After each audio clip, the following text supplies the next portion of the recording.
What's up YouTube, Donovan Smartphone Guy coming back at you with another video, and tonight we're going to take a look at two devices, the Samsung Galaxy S8 Plus and the Samsung Galaxy S8. So I've had both these devices in hand for a little over 72 hours, but the device that I've been primarily using is the Samsung Galaxy S8 Plus. So in this review, I'm going to focus mostly on the S8 Plus, and the secondary device that I've been using over this time has been the LG G6. So I might do a few comparisons with this, but for the most part, we're going to stick to these two devices and we'll talk about them. So obviously, I can't talk a whole lot about the S8 because it's been kind of just sitting around. And I wanted to talk about why I chose the S8 Plus to use as my daily over the S8, despite having both of them. So the reason why I chose the S8 Plus as my daily is because for some reason it just honestly, when I had the two devices in hand, it was just the one that I preferred. So it is a tall, narrow phone, obviously, but I do like the screen size.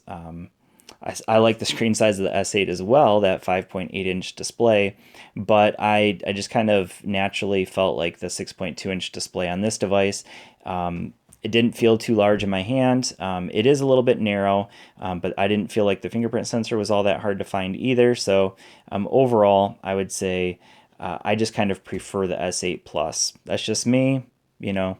For some people, the S8 or the S8 Plus might be too tall and the S8 might fit you better. So one thing I will mention is that basically these two devices, the LG G6 and the S8, are basically the exact same size phone. The S8 Plus, or the S8, sorry, is a little bit thinner than the G6, but for the most part, the size, they're pretty much the same size phone. The Plus is definitely a little bit taller though. So with that being said, let's talk about the design of this phone. So obviously you can see that it does have edges on both sides that curve, just like the S7 Edge, but not nearly to the extent, because one thing that you will find is that rogue touches on this device are not present like they were on the S8 Plus, or at least for me, they haven't been. I've not found that, I'm accidentally touching things on the edges of the phone, which was a major problem that I had with the S7 Edge. Now, with that being said, I think, this is just me personally, that this is the most beautiful phone that you can buy at the moment. I don't think that, this is just my opinion, of course, but I don't think there is a phone you can buy that looks better than this one. With that being said, there are some design flaws, obviously. So it is a fingerprint magnet. So if you're going to rock it in the nude, you're going to want one of these with you all the time, cleaning it off because it's going to attract fingerprints. And that doesn't really matter what color you get. I will say that this is the Orchid Gray one, and Orchid Gray does not attract as many fingerprints. You can see that I obviously have a case on it, but I did notice that when I didn't have a case on it, I didn't see as many fingerprints on this device as I did on my black version, the S8 Plus. But overall, the design is very beautiful. All the buttons work just fine. I don't really want to go too far into those.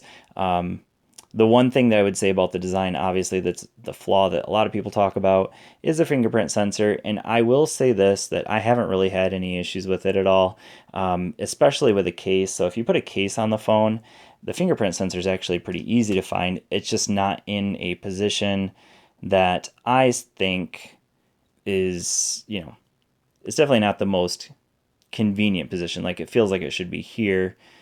But I have no problem with the case on it, finding it every time, and it unlocks every time with no problem. Now, with that being said, I do also have the iris scanner set up. I haven't even used it. I just use the fingerprint sensor because I have no problem with the fingerprint sensor. I can easily just jump right in every time. So, fingerprint sensor, is it an awkward location? Yes, but if you throw a case on the phone, it's super easy to find and you won't even think about it. So build quality wise, I'm going to give this one a 9 out of 10 because of the fingerprint sensor being in the wrong spot. But other than that, awesome design. No questions there, especially, that 6.2-inch display. It's set at full HD out of the box, but of course you can turn it up to Quad HD. And so, yeah, awesome. Thumbs up. Build quality, design, beautiful.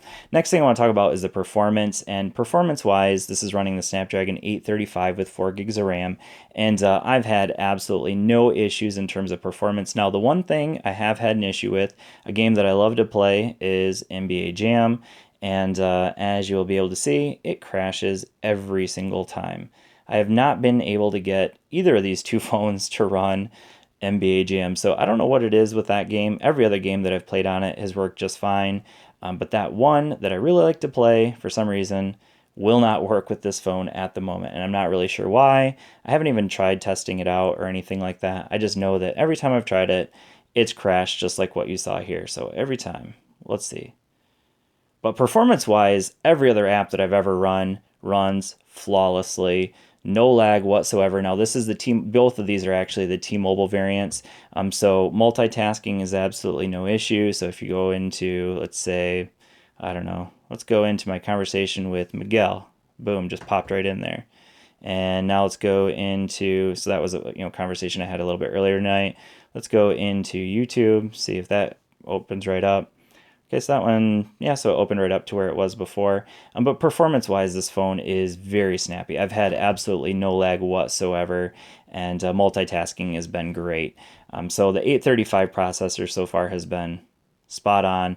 I give it a 10 out of 10. I've had absolutely no lag. Now, with that being said, this phone, the LG G6, has the 821 processor, and I've had the exact same experience on this phone.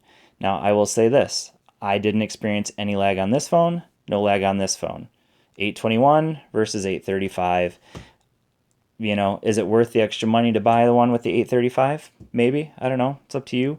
But I haven't had any lag issues on either device. And again, this is also the T-Mobile variant. I have heard of people saying that the G6 on other carriers might have a little bit more lag, but I've experienced no lag on the G6 whatsoever. Now, let's talk about battery life. For me, again, I can't speak to the S8, but for the S8 Plus, I've had absolutely no issue getting through an entire day. Typically, let's see here, I'm at 19% at 2:45 a.m., and I think I took this off the charger at probably around 8 a.m. this morning, so let's just double check that. But this has been off the charger all day, basically, and I'm guessing my screen on time at this point is right around 5 hours, if I can actually find it.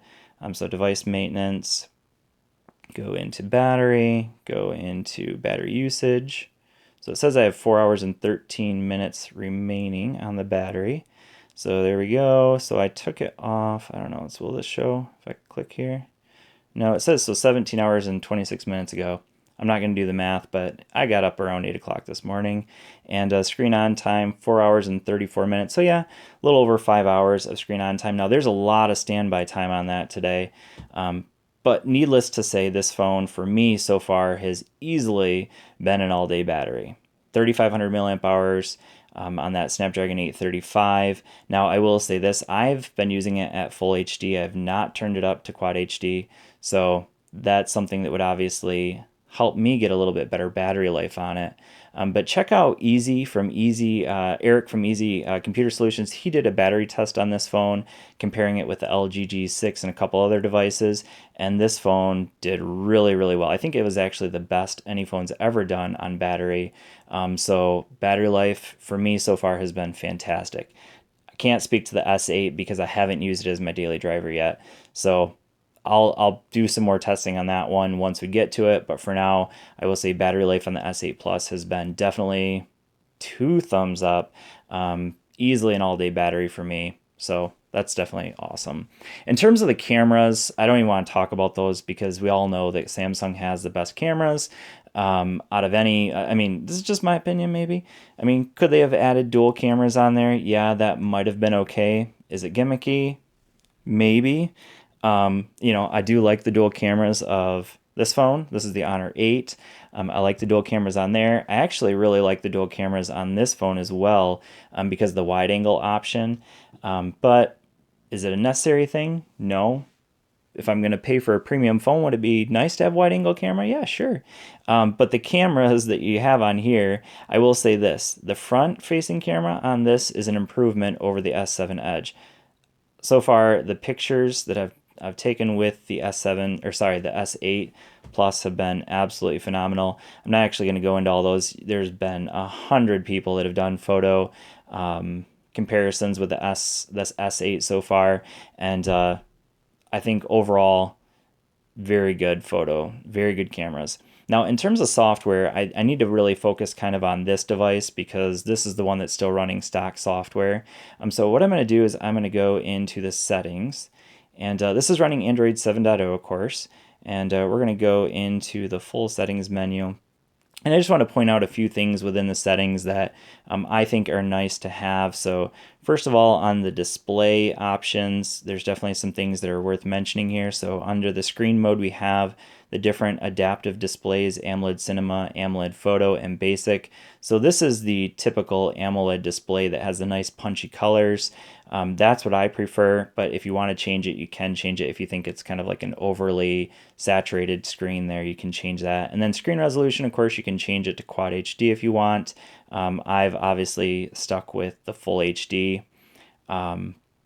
The other thing, you can zoom in and out. I haven't really seen a need for that at all so far. And then the home screen here gives you some options that I think are nice to have. So we have the home and app screen, so we can change that.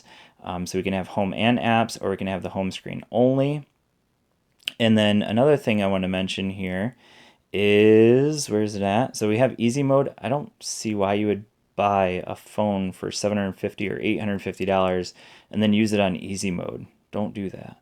There is the edge screen option as well. I've turned it off because I can't stand the edge screen, but it is an option to have there. There is one other thing I will mention there is that there is the edge lighting. That part is okay. It has like just a little notification, so you can see here it basically just lights up the edge of the screen to let you know that there's a notification. So, if that's something that you like, then so be it. You can do it. Now, the navigation bar is one that I would definitely recommend. You notice that I have it as back, home, and recent apps. So here's where you're going to change that so we can switch it around back to the normal Samsung version, or what I'm used to is back, home, and recent apps. So that's what I've changed it to. So those are some nice options within the display that you can change. And then under advanced features, there's a lot of cool options here as well. So there's a smart stay, which will allow the phone to just stay on as long as you're looking at it. We have one-handed mode. The game mode allows you to do, so that game launcher allows you to adjust a lot of settings during gaming. One of them recording your screen, which is cool. We have some fingerprint gestures, which I really like. So the fingerprint gestures allows you to basically slide down your notifications. That's all it does. So you can slide them up, slide them down using the fingerprint sensor. So do it again and then slide them back up. That's really nice, especially on the S8 Plus, because reaching all the way up to the top of the screen to pull down your notifications is kind of a pain in the butt. So if you use that notification slider, great option available. So I'm glad they did that. You can also quick launch the camera using the power button twice. So, if you want to use that. There's smart capture, palm and swipe. So just a lot of options in here. You can see that I've turned them basically all on, except video enhancer. So enhance the image quality of your videos.